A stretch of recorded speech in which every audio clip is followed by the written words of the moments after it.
Um, can everyone hear us online? And you said yes or no in the chat. Okay. Yes, perfect. Okay. So thank you, everyone, for joining us today. We are very happy to have. Hi, we're very happy to have more than 400 people that register for the event from around the world, governments, academia, civil society organizations, international organizations. So we're very happy. And thank you for the ones that are joining us today in person as well. We are using, we're having interpretation. I don't know yet if our French channel is working, so apologize for this. We're trying to figure it out. But we also have Spanish and Arabic. So for those that are online, please click in the icon that has a world to choose like the language of your preference. So let me introduce myself. My name is Agustina Perez, and I'm the Child Rights Campaign Manager. And I have with me Ilana Berger, which is Bank Information Center Executive Director, who was the one that started Fixed Child Rights work. And we also have Julie Murray, which is lead advocate in the area of democracy, rights, and governance at Save the Children US. And Suraj Kairola, which is managing director at TPO Alliance, that is joining us from Nepal and was there a couple of seconds ago. He'll be back in our TV. So as you know, we're gathering here to launch this toolkit on how to engage the World Bank around child rights. And we want to thank especially to the 30 organizations, some of them are here, that were part of the in-person and online consultation sessions that we did, and it was actually really useful to get it as simple, as to the point, and as actionable as possible. So thank you so much to all of you. And the idea, as you know, the World Bank it's a very influential institution that can both be positive for child rights or have a negative impact. The idea of this toolkit is to strengthen civil society organizations' capacity to actually advocate for the bank to do good, to do better, and to uphold child rights. So before this tool was also developed by us with the feedback of all the organizations that are mentioned in the acknowledgement section, and as part of the How to Child Rights series, which is led by Save the Children, and Julie is going to be like telling us more about that. Some housekeeping announcement is that we're going to be recording the session. Are we recording the session? Right. We're going to be recording the session because we're going to be sharing it later on with people that couldn't join today. And the idea is to have the first 30 minutes that we're going to be discussing this toolkit. And then we're going to have 20 minutes of questions and discussions with people that is also online and here. And then we're going to be wrapping up and probably leave like 1 minute for each panelist to for takeaways and conclusions.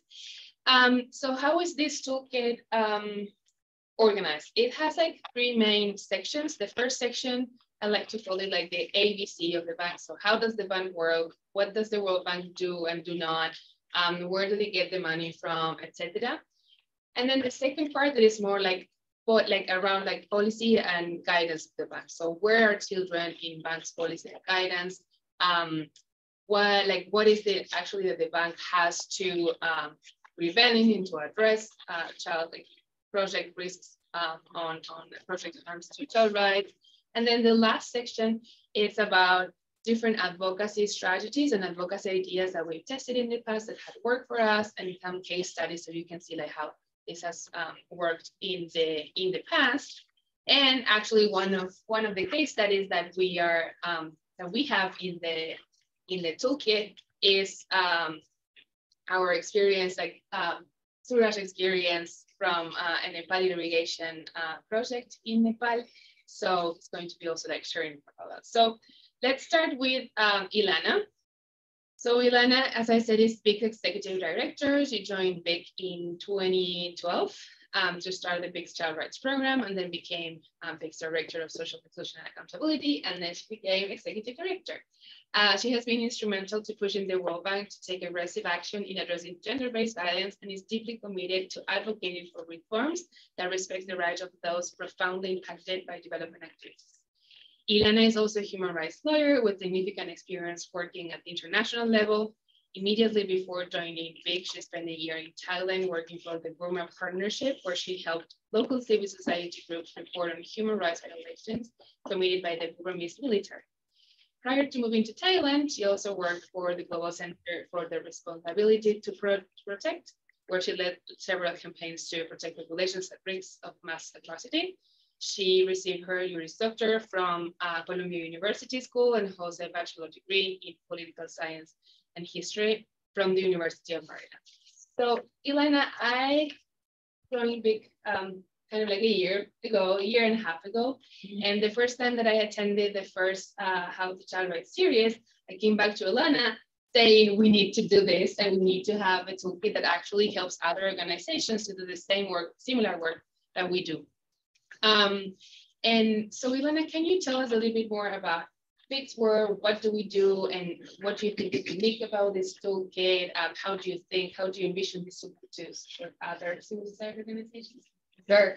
Thanks, Augustina, and thanks for coming up with this idea to create this toolkit and putting in a whole lot of work to get it done. Thanks also to SAVE for partnering with us on this project. So I'm going to take a step back to sort of feed us into the toolkit, and that is to sort of explain what BIC does and why. And so BIC was founded about 35 years ago, focused on trying to get the World Bank to be more responsive to communities that are impacted by its projects. And 35 years ago, the bank was completely untransparent, unaccountable. They did whatever they wanted without talking to anyone in country. And that was just how it worked. And over the years, BIC has had success, along with a large number of partners, in really moving the institution to be much more transparent and accountable. And so BIC started its child rights program almost 11 years ago now to say the World Bank thinks about children in one silo only. We are doing an education project. Oh, okay, children are involved. Or, oh, we are doing a project on child labor. Oh, children are involved. But the problem is that silo represents a tiny fraction of the bank's work. But it's a shiny thing that the bank would dangle in front of a lot of child rights organizations. Look at this child labor project. We are investing $1 million. And everyone goes, oh, $1 million to combat child labor? What a wonderful initiative, because $1 million sounds like a lot of money. The problem is the World Bank invests $1 billion in a roadway that may employ child laborers just a half a mile from where they're doing this $1 million child labor project. And the problem that BIC saw was that a lot of child rights organizations were very focused on those niche projects that benefit children. And there's nothing wrong with that. Those are often wonderful projects. But the problem is that the real dollars are going to large-scale infrastructure agriculture projects that often had negative impacts on children, or at least failed to consider them well enough to have sufficient positive impact on children. And so that's where we jumped in about 10 years ago. And we started talking to friends in the Child Labor Coalition, friends at the Care and Protection of Children Network at Columbia about, hey, how do we actually consider children in these broad projects? And some of the things we started doing was partnering with local groups on the ground to monitor bank projects and say, how are children impacted? One of the first projects that I monitored was in Uganda, and it was around the Bujagali Dam. And what we found was the bank was financing a secondary education project in Uganda with a few $1 million to try and get more girls to stay in school. But the bank was also financing a huge dam that displaced thousands of people away from their homes and without access to secondary schools. And so all of those older children, especially the girls, some of the boys were sent to a boarding school, but the vast majority of children and virtually all the girls dropped out of school. And it was like the World Bank is just working at cross purposes with itself. And so what we really started pushing was you need to include children in your impact assessment. How do projects negatively or positively impact children? And how can they be better designed to eliminate those negative impacts? And the next major project we worked on, also in Uganda, Transport Sector Development Project with our friend Moses from Joy for Children, who we had hoped would be here to speak today, but unfortunately had visa issues, where his civil society group noticed that there were a lot of young girls becoming pregnant along a roadway being built in Uganda and dropping out of school because the road workers along that project were sexually abusing those girls. And the World Bank took no responsibility. And through a lot of advocacy, we've started to see the World Bank change and start to address sexual exploitation and abuse of children. And so the reason BIC does this work is because we worry that there is a large segment of World Bank projects that have negative impacts on children that need to be remediated and addressed. And this toolkit came out of the fact that we monitor a dozen projects a year. The World Bank does thousands of projects a year. The African Development Bank, the Asian Development Bank, the Inter-American Development Bank, these are all institutions doing thousands of projects that impact children. And I think a lot of civil society organizations in World Bank borrowing countries see the impacts of these projects, but they don't necessarily know how to engage around the impacts of those projects. So that's why we developed this toolkit. We also want to reiterate that we are happy to serve as a resource for any group that wants to get involved in advocacy. We realize this toolkit, while a wonderful start, I think, will only get you so far. So if this is something that folks are interested in, please, please, please don't hesitate to reach out to us, and we're happy to help. So I'll stop there. Sure, thank you, Elena. And actually, what Elena was mentioning, the Uganda case, that is also part of the case studies that we are broadcasting or sharing in the toolkit. So thank you for that. And then let's go to Julie Murray. Julie has been here, like a key actor supporting this from the US since day one that she joined the in-person session. So thank you so much, Julie, for being like a bridge and like trying to help all of us succeed in this. So Julie is, as I mentioned, lead advocate for the Democracy, Rights, and Governance Policy team at Save the Children US. She's passionate about enabling children's agency and capacity to make change. She works to elevate children's rights and participation in US foreign assistance, focusing most recently in the Summit for Democracy. She also supports Save the Children advocacy for localization and locally led development. And prior to working or to joining Save the Children, she worked at the in International Management Consulting. She holds a Bachelor in International Relations and Middle Eastern Studies from Tufts University. So Julie, you are here representing SAVE. So we wanted to learn a little bit more about the How to Child Rights series. What is it, and how do you see particularly this tool playing in a large, series of concrete, you'll explain, but like of tools that are aimed to support civil society organizations and practitioners around the world. Yeah, thank you so much, Augustina, and to my fellow panelists and for having me here today and for leading the development of this tool. Really excited to be here and help bridge the divide between BIC and Save the Children working on this new guidance. So this guidance was developed as part of the How to Child Rights series, which is a series of essential knowledge and practical tools, guidance, and case studies that are developed by and for civil society. And these tools are mainly developed for adult practitioners from civil society, but can also be really useful for perhaps older children who are active as human rights defenders as well. And the How to Child Rights series was launched in February of 2022.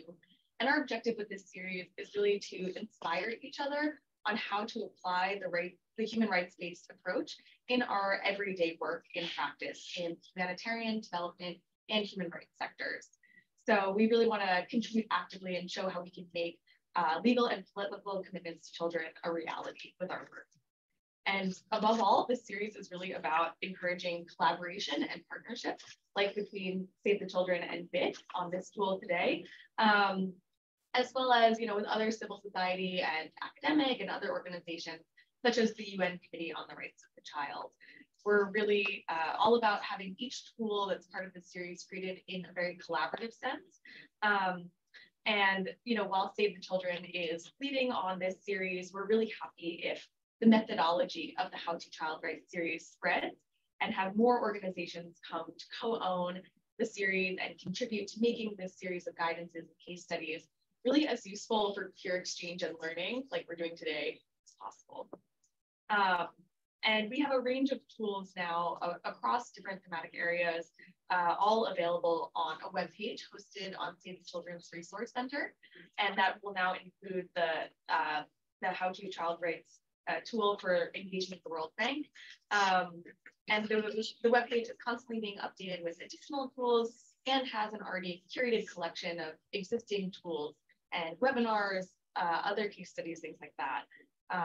So please, I would say, don't hesitate to get in touch and join us and contribute to the series, whether by suggesting new topics or themes, or sharing guidance and case studies, practical tools that you use and you find helpful in your work that others might benefit from. And I'm very excited to be here to talk specifically about this tool for engaging on child rights with the World Bank. This guidance was developed first by BIC, but using the How to Child Rights series methodology and drawing on the expertise of a large number of organizations, as Augustina mentioned. And we see at Save the Children that this guidance is really particularly timely as we're at this global moment of overlapping deep crises of hunger, food security, inequality, and the climate crisis. We know that the bank is a central actor in responding to these crises and upholding children's rights.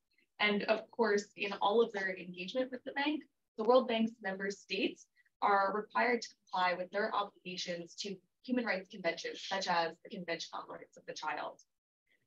So we as civil society have a key role to play in all of this, in holding the bank accountable for its inactions and actions on child rights to support child rights and protect children in all of its work. So sometimes World Bank inactivity, as Alana mentioned, is really exposing children to increased risk of harm. And that's where, the World Bank is not using the opportunities it really has to take important actions to reduce harms to children. So, some of the actions that we see the World Bank can do more of to support children's rights are conducting meaningful consultations with children during project design and implementation, doing that due diligence when it comes to preventing and responding to child labor in project sites in country contexts or industries where child labor may be pervasive, putting in place measures to prevent and respond to cases of sexual exploitation, abuse, and harassment when there is an influx of labor in the community, perhaps. Also considering the opportunity that comes from social protection projects to really strengthen and enhance child protection systems specifically. And of course, addressing other impacts, like for example, specific impacts that may be polluting industries financed by a project or internal displacement due to project construction, again, like Alana was talking about, might have on children. So we see this tool as really just very accessible and practical guidance that civil society can rely on and really be inspired by to take and look in a straightforward way, demystifying structure, activities, and operations of the bank, and learning more about how the bank currently articulates its approach towards children in all of its different policies and guidelines. And that can really help empower civil society actors to become advocates with the World Bank for children's rights at the international, national, and even local community levels. So we're really excited to see how this tool can help help civil society advocate for change when the bank is directly or indirectly impacting children. And really just glad to see all of the practical and concrete suggestions and entry points and strategies for engaging with the World Bank. So I know for Save the Children, this guidance is just a great illustration of how we can apply our child rights programming approach in our interactions with multilateral financial institutions like the World Bank. And there's often a big learning curve, I think, when it comes to dealing with these gigantic institutional actors like the bank. But this guidance just really simplifies and demystifies, like I said before, how to engage with the bank and on these child rights and protection issues that are so vital. So I'm really looking forward to the rest of the conversation, and back to you, Augustine. Thank you, Julie. And you touched upon like different issues and different like child rights intersection, like child labor, child protection. Ilana was also like child rights and climate and environment, that are questions that also were left in the registration form, things that we're also considering to work on or that we're already working on. Ilana mentioned also our work on SEA.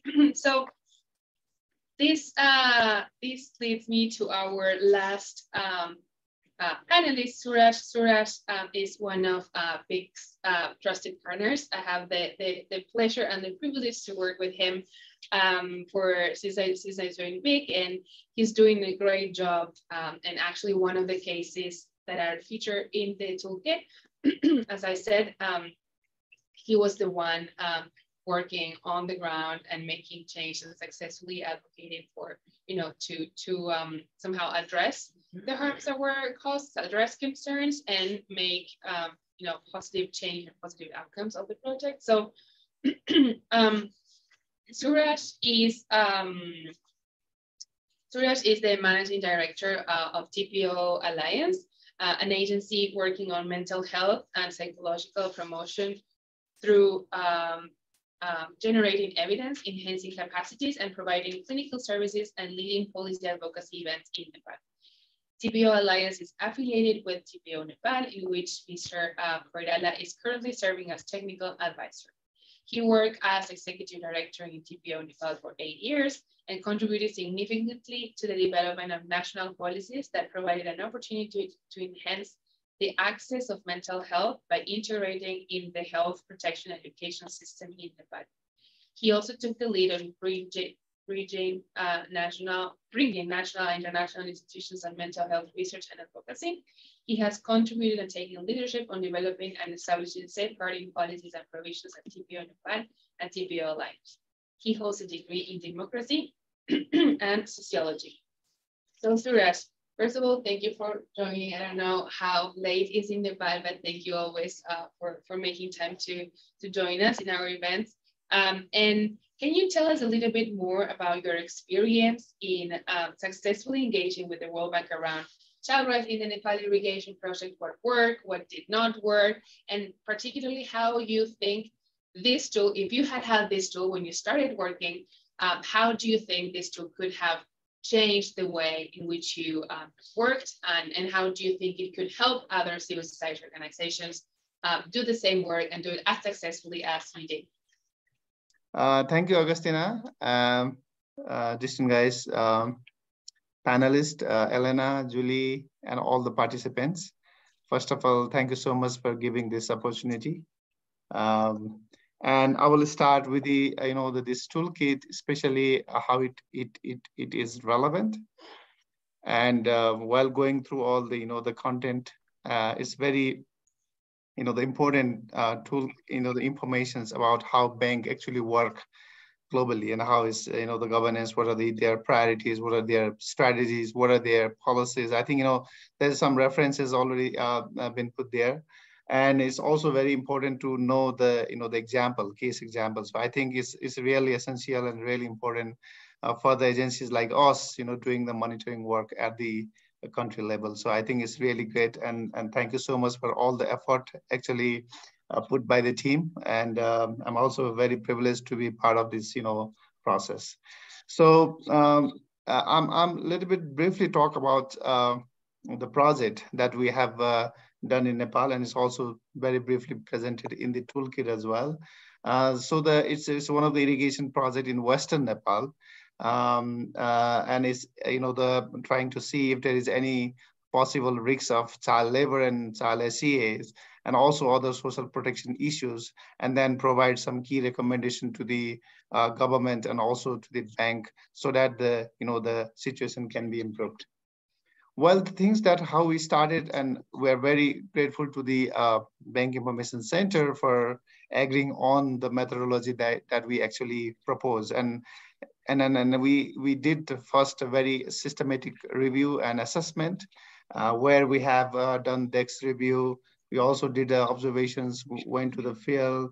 We have done key and permanent interviews, case studies, and some focus group discussion as well. And there was very enriched information that was collected from the different sources. And the assessment actually had some of the very concerning, the issues about the child labor. There are also the children's being used in the risky work. Though we didn't find any abuse, child sexual abuse, but that there was also some intentional, instances that we found for the children. There's a the lack of community engagement was there. People and especially the parents have very limited knowledge and literacy on child labor issues. We also found some of the safety measures, around the canal, where there's a possibility of the children and other people falling down and having some sort of the accidents. So these are some of the key findings that we found during our assessment. And together with BIC, we had a very important meeting with the government officials at Department of Irrigation in Kathmandu, where we talk all this, the preliminary findings, and we share about some of the possible threats and risks that we have foreseen in the project sites. And the good thing is about, the government official, actually, they had a very good response on that, and they acknowledged the findings, and we also found they had also some verifications from their own level, whether the assessment or whether the findings that we have collected were accurate or realistic or not. So after having all these sort of the evidences, they developed very detailed plan of action, including the timeline and also the roles and responsibility of each of the stakeholders. And they also assigned the focal point for safeguarding gender-based violence. They just, engage more communities on child labor, issues, awareness issues. There were also the hoarding board and pamphlets being published in a different part of the construction sites. And we have seen there's significant, the remarkable visible changes on the ground when we go and do the periodic, the monitoring there. So, the last monitoring that we have done in mid of December 2022, and in the field, actually, we have not seen any children being used as a child labor. And there was also when we talk with the parents, they also, started talking about, the children has to go to the school rather going to the construction sites for the work. There was also the government has, and the bank officials, they do have more attention on these, the child safeguarding issues over there. So there's some visible changes that has been seen. So if you go through all this process from very beginning, what we found, and at the end of the monitoring, then there is the change. Though we are also some questions about the sustaining these changes, whether the changes will be sustained for a long run or not. That is the question. But of course, the intention seems very good, especially the stakeholders who are actually directly engaging in this project. So I will stop here, Agustina. So if there is any concerns, then I will come back later. Thank you. Over to you. Thank you, Suraj. Everyone is able to hear us perfect in the online? Okay, perfect. So thank you so much for sharing your experience, Suraj, and particularly we're as happy as you are that there was no child labor found when you did the last monitor. So that actually doing an action plan, monitoring, and advocating, doing an action plan actually worked.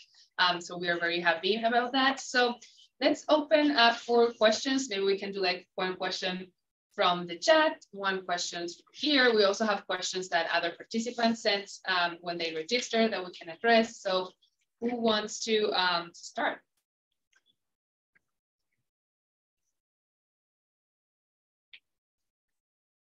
Kendall, are you watching the questions online? Yeah, we have a couple people monitoring online. Okay, great. I'm Vicki Walker with Prime International. Do you hear me? Yes. Okay. So especially following this discussion on Nepal, I have a specialty in the child labor and agriculture, especially with the Child Labor Coalition. And I'm interested in not only how, I mean, it's very impressive that the instruments were able to prevent or monitor the communities for child labor on this particular project. What I'm wondering is how can we reinforce that to broaden as more a policy type of approach in general to the projects, so that it isn't project specific, but that the governments are involved also at all levels to be able to set up systems like what you set up with a specific agriculture program, irrigation. How could that be expanded in terms of more ingrained in the social and political and policy levels? And that's just one example, but of all the projects. But I think especially to have something specific like irrigation, agriculture, and Nepal has a long history with being able to develop some child labor-free zones and child labor protections. So that's my one question to sort of have as a central point for all of these projects as they learn to work through the project, how it can also be leveraged more across the country programs. That's a wonderful question. It's a question I love because you're actually getting at sort of Vic's theory of change overall. And I will say that the way we operate is we monitor projects on the ground, identify problems, advocate for change in those projects, take the lessons learned to advocate for policy change at the World Bank. Once we succeed in policy change, then monitor projects to see how those new policies are implemented, learn new lessons, and start the cycle over. So I think you're really getting at the heart of the matter, which is if we only monitor project by project, yes, you might get some changes in those particular projects, but you don't actually get any systemic change, right? So one of the things we focus on and that we talk about a lot in the toolkit is the World Bank's ESF, Environmental and Social Framework.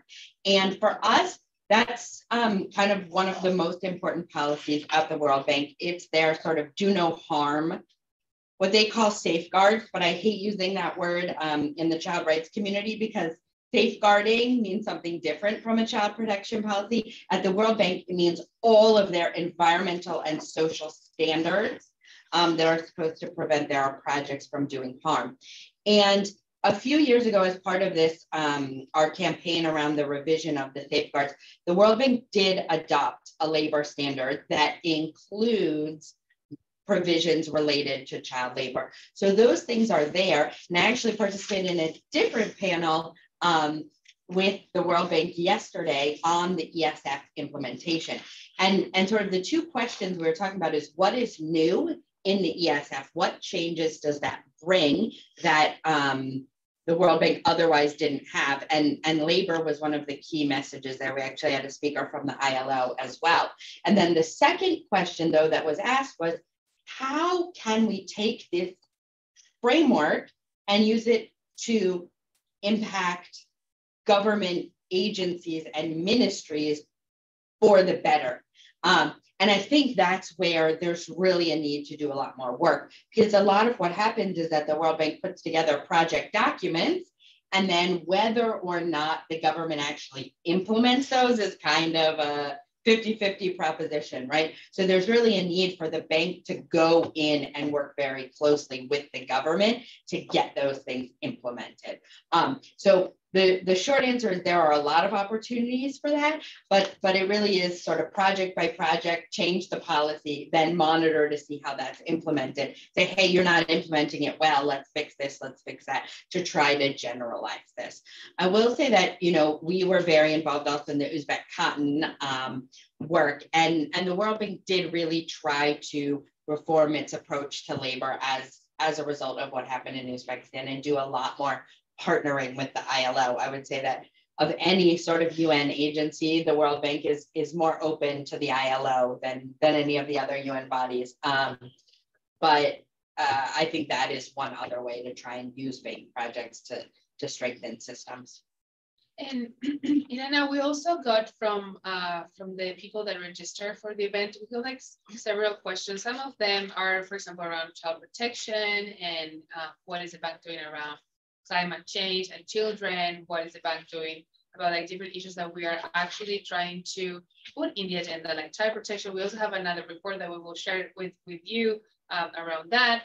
And a question that also like comes up that is somehow like related to how we make it this more, not only like one case, but like more broadly or like, you know, more strategic, is how can we, or what is the role of the bank in a way like catalyzing systematic reforms in order to support child rights and you know, throughout like programming and throughout developing country, and like actually having a human rights approach to development and not like an economic approach to development. So what can you? So I don't think anyone's gonna like my answer, which is they can't, they won't, they don't, the end. And the reason I say that is the World Bank is a bank. They're a bank. That's what they are. They take an economic approach to development. They don't take a rights-based approach to development.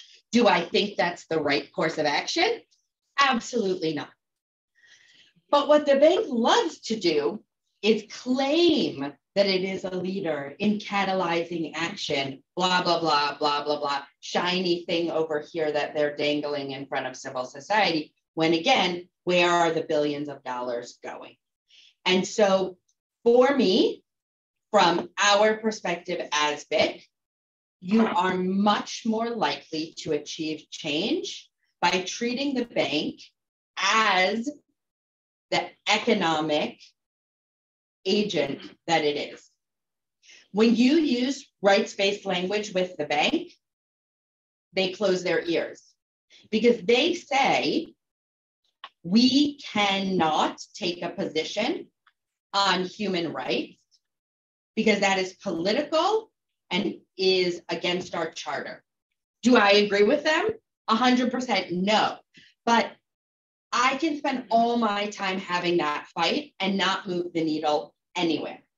So how do we move the needle on child rights given who the bank is and the way they operate? And from my perspective, it's saying, okay, what are some of the components of child rights? Well, children should have the right to be consulted, to be involved, to advocate around decisions that impact them, right? So we can slowly try to push the bank to include children.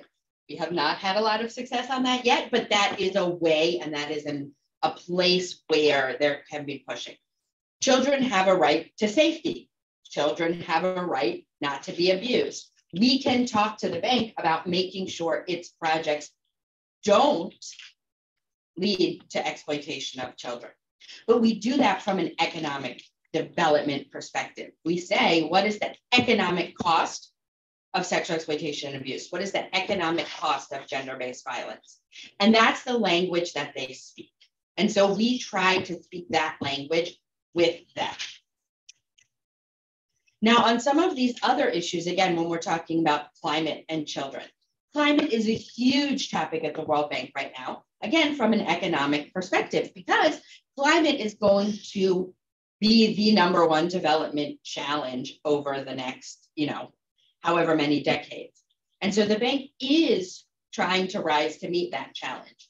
But very often the bank treats climate and environment completely separate from human rights and social issues and impacts on actual communities. And so we're saying, no, bring those things together. If you're thinking about climate, think about the people who will be most impacted by climate change.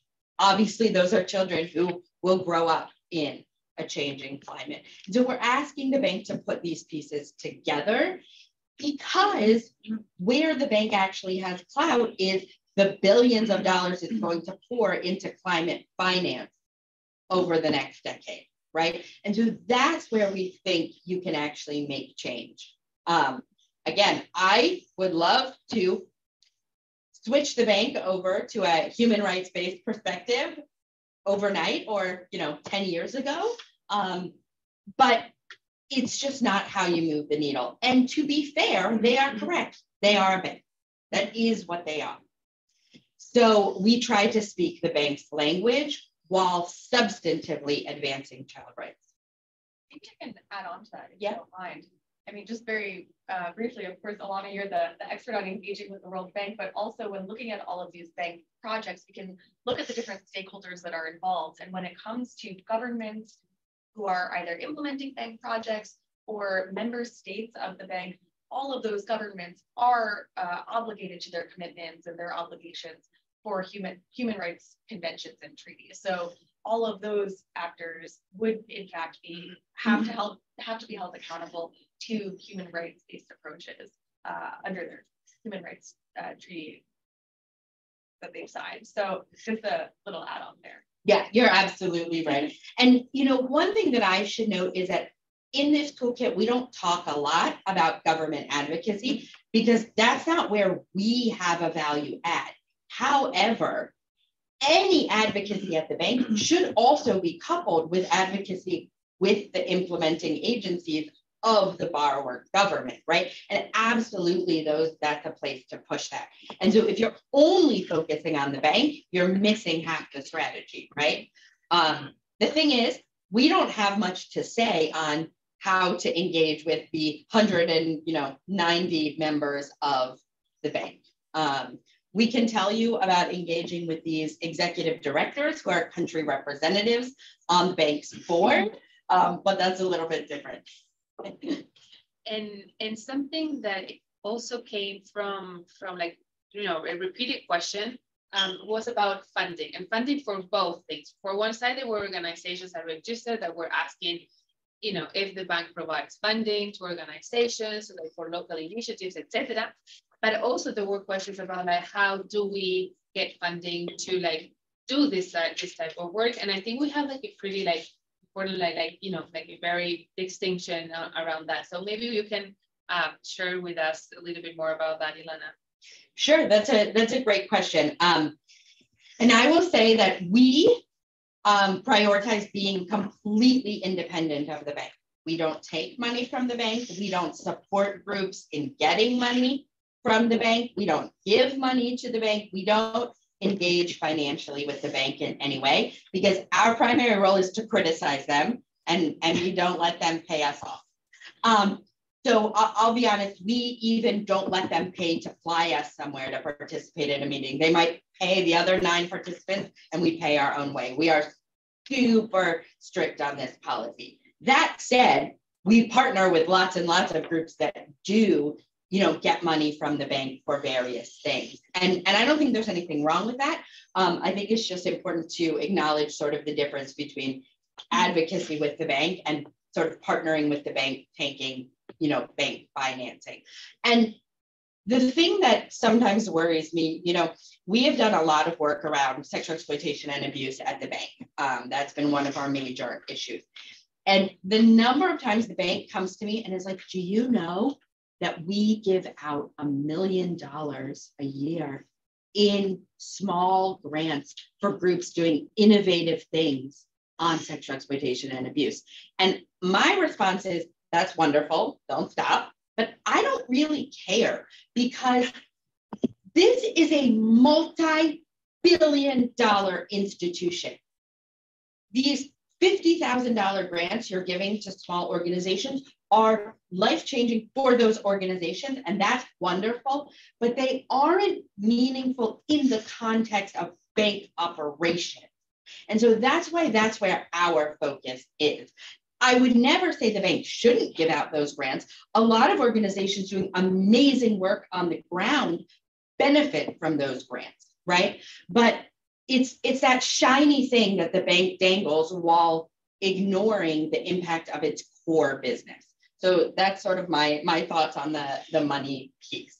But we do also advocate, though, that the bank finance civil society groups for third-party monitoring and to serve as sort of experts and support on projects. And I think that's where a lot of groups on the ground often can come in for bank contracts. We don't help specific groups get that money, but we do advocate that the bank should be doing that. I think Mark had a question. Great. Mark, and then I also have a question for Suraj, but Mark, go ahead. And Suraj may be able to chime in on this too. It's kind of a follow-on to what you were saying about engaging with the government. And I'm Mark Canavera at the CPC, or Care and Protection of Children Learning Network at Columbia University. And through a collaboration with BIC, we are providing technical support to the bank on child sexual exploitation, which Ilana has just referenced. And we're working with them on some pilots, and interestingly in Nepal, which Suraj can speak to, one of their asks has been to help them make the case to the government that these safeguards are necessary. And so that was a surprising ask for us. But as our technical advisors in Nepal have worked with the government, they've certainly seen resistance. And of course, yes, this is more due diligence and more hoops that the government has to jump through as it implements a project. So of course, they're trying to avoid these as much as possible. So I think my question is, even if you as BIC don't, and it's not kind of addressed here, are there any tips around what to tell the bank about its engagement with the government? I mean, what we've very much done is say, we don't manage that relationship between you and the government, but here are some things that the government may be helpful. We work with Nepalese consultants in that case who can help us craft that argument. But it's a very real. Many times the bank staff seem to want to move on something and then face that additional hurdle. It's a really tricky question. Maybe Suraj, do you want to reference the Nepal context, and then maybe I can share some broader thoughts? And also, Suraj, people is asking in the chat about to share a little bit more about this experience that you have, and also some recommendations. So I think this is linked as well with what Mark is asking. Yes.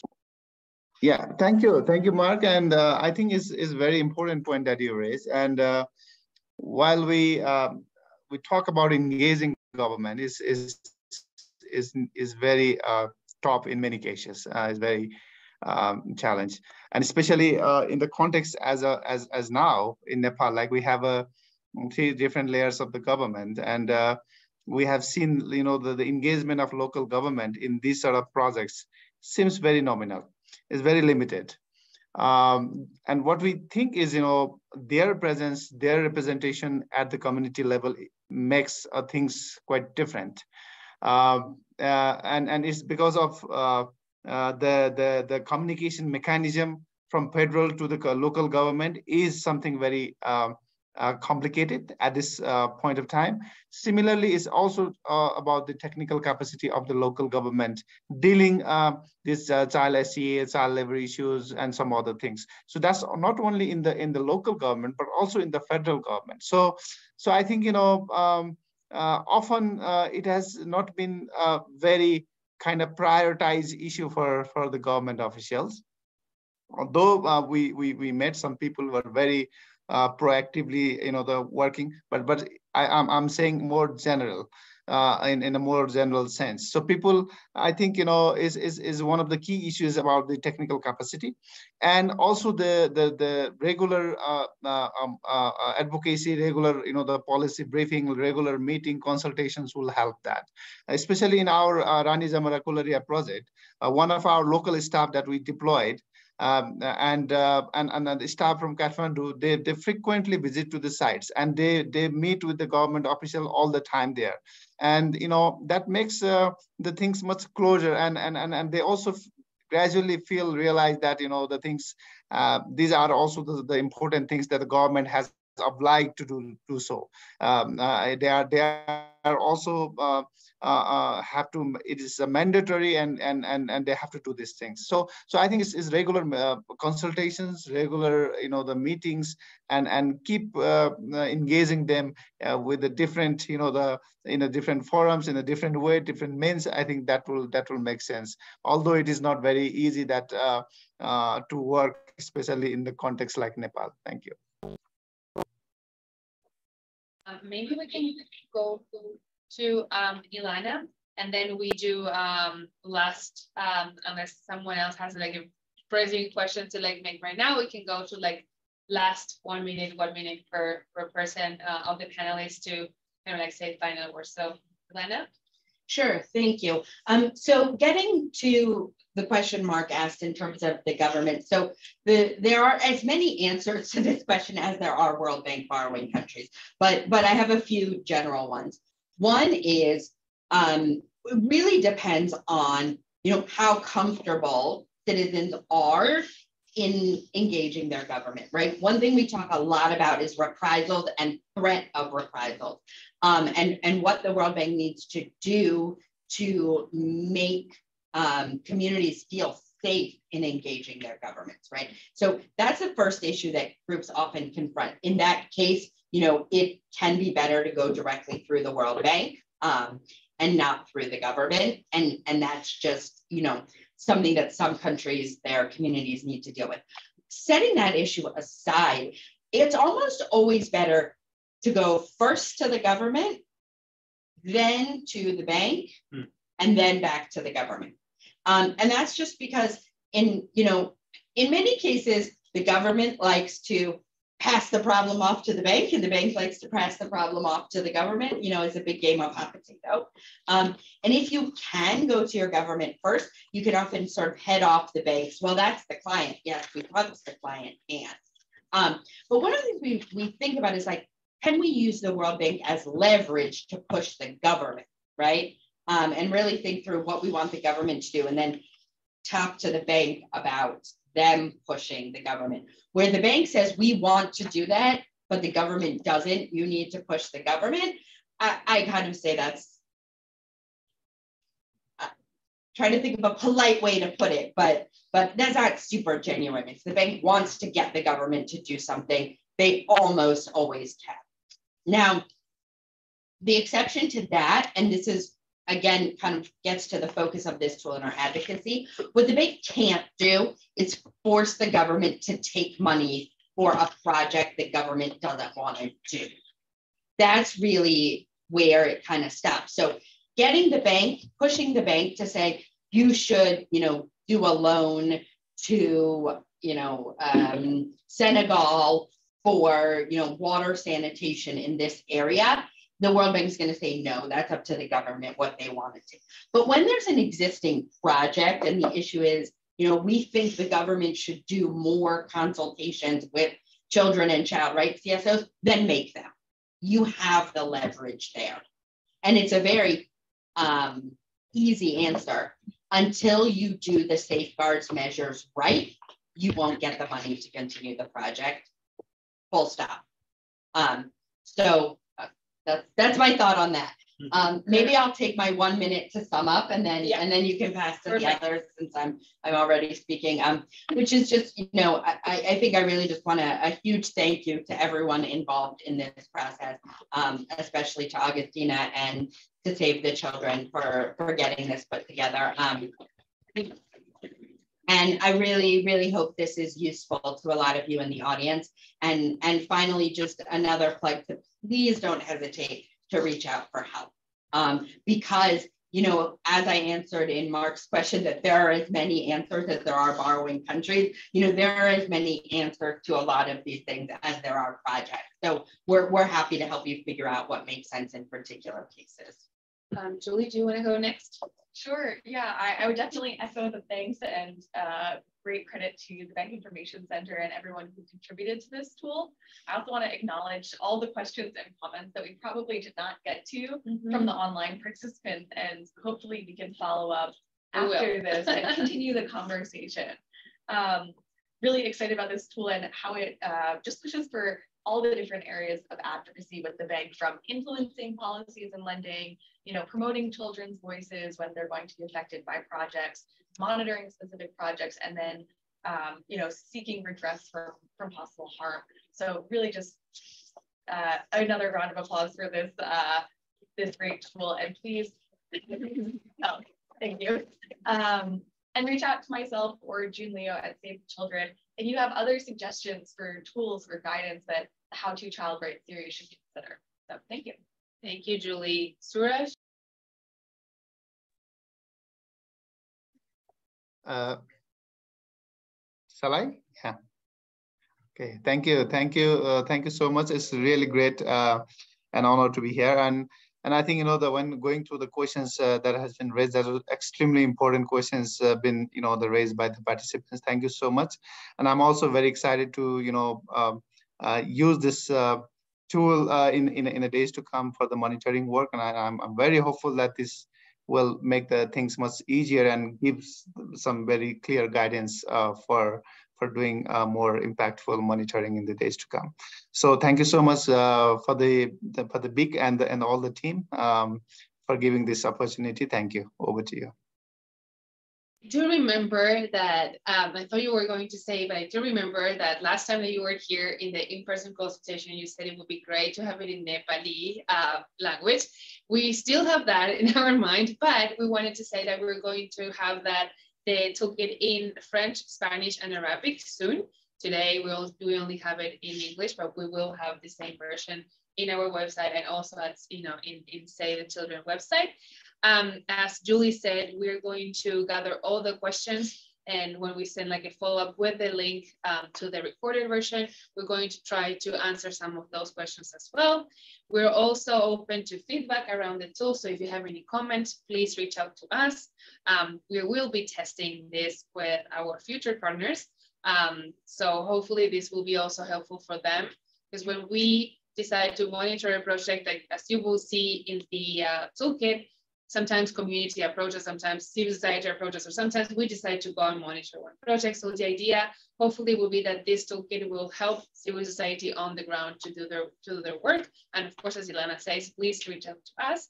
And last but not least, this was a presentation of the toolkit, but we're planning to do a training more specifically using the case studies during the annual meeting of the Child Protection and Humanitarian Action event this year, which is going to be in June, from June 12 to 15.